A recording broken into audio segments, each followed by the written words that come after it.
Good afternoon. Thank you for joining us for KREM 2 News at noon. I'm Nicole Hernandez in for Laura Papetti. All right, if you've been outside at all this morning, you know it has been quite chilly outside. I'm actually shocked, Regan, you don't have a sweater on because I feel like you maybe should.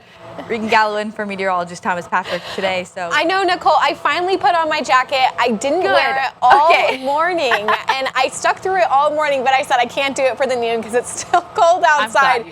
But yes, we are going to be looking at colder temperatures today and a little bit of rain. So we had a lot of rain yesterday, which is welcomed after the heat we've seen all summer long.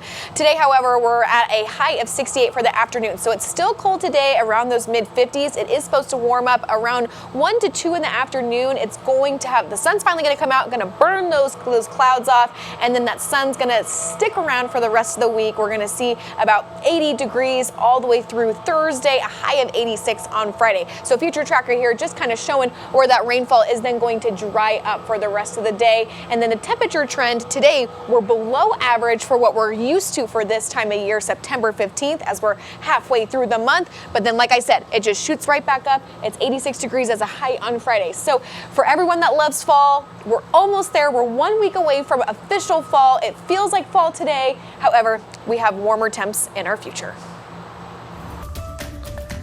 As remembrances continue for murdered political advocate Charlie Kirk, lawmakers on both sides of the aisle say they're concerned about their safety.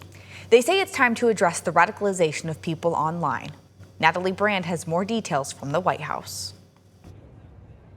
Supporters, activists, and top Republicans gathered at the Kennedy Center Sunday to remember Charlie Kirk.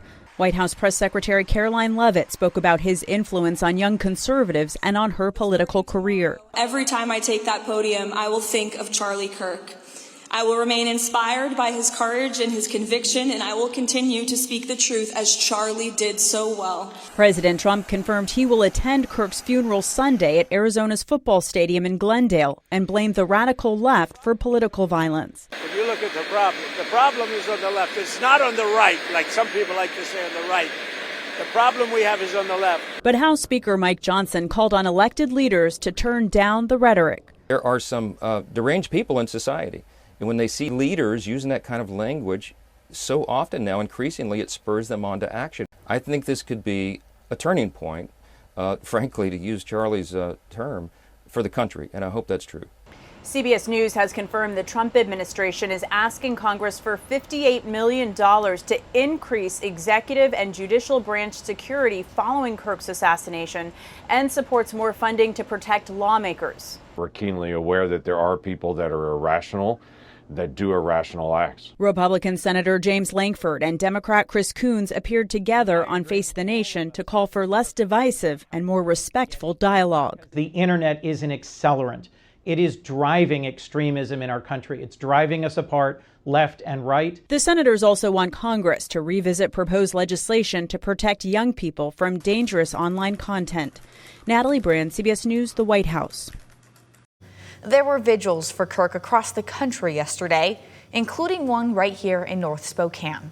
The East Washington Freedom Alliance had a public rally yesterday at Franklin Park. Even with the rain, people showed up to honor Kirk. Then, after the sun came out, more people gathered on North Division Street. One Gonzaga student, the president of the university's Turning Point USA chapter, says even after Kirk's passing, he thinks there's still a lot of work to do. Well, what we're going to do is we're going to move forward. I don't think he would want us to slow down. I think we're going to work twice as hard. We're going to stay up. We're going to be I know Charlie always put this phrase together, but, you got to be the last one to go to sleep, the first one to wake up, and you got to, early to rise and organize. Some of Kirk's message was controversial as he promoted conspiracies, including about the 2020 election. Out in North Idaho, people also remembered Charlie Kirk over the weekend. On Saturday, more than 60 people walked down the streets of Sandpoint to honor him. Well, Spokane City Council is voting tonight to create a new 911 dispatch system.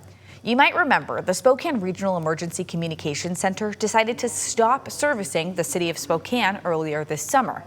Shrek told the city they would need their own dispatch system by the new year, but the city said that was an unreasonable timeline. Shrek said, though, they're making this change because the city opted out of their new computer-aided dispatch system.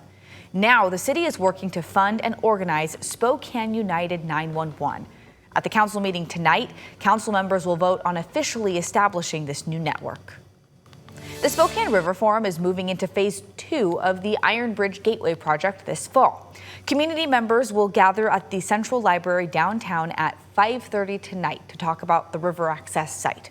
The forum will share possible designs for the proposed public area, which would be along the Centennial Trail near the historic Iron Bridge. Heads up, 2 construction projects are starting soon, one on Spokane South Hill. Rockwood Boulevard will be closed to all traffic between Grand Boulevard and Cowley Street today through Wednesday. Crews will be working on water, sewer, and stormwater systems. Across the Spokane River, drivers heading southbound on North Ash Street will see slowdowns next week. This is between West Indiana Avenue and West Maxwell Avenue. That starts Monday, September 22nd, and then goes through Wednesday, September 24th. They're doing this for upgrades for both bike and pedestrian safety. Tracking wildfires now, crews have the Crown Creek and Blackhawk Mountain fire in Stevens County 30% contained now. That fire burned about 14,000 combined acres. There are still level 1, 2, and 3 evacuations in place. The emergency shelter at the American Legion in Kettle Falls is still open. The rattlesnake fire in Ferry and Lincoln counties grew just a bit over the weekend to almost 22,000 acres. Good news though, crews reached about 85% containment. There are still level 1 and 2 evacuations in the area, and the evacuation center at the Inchaleum Community Center is still open. And last, the Tacoma Creek fire in Stevens and Pend Oreille County has burned almost 4,000 acres. It is now 31% contained. There are no evacuation orders at this point, but roads and trails in the area are closed.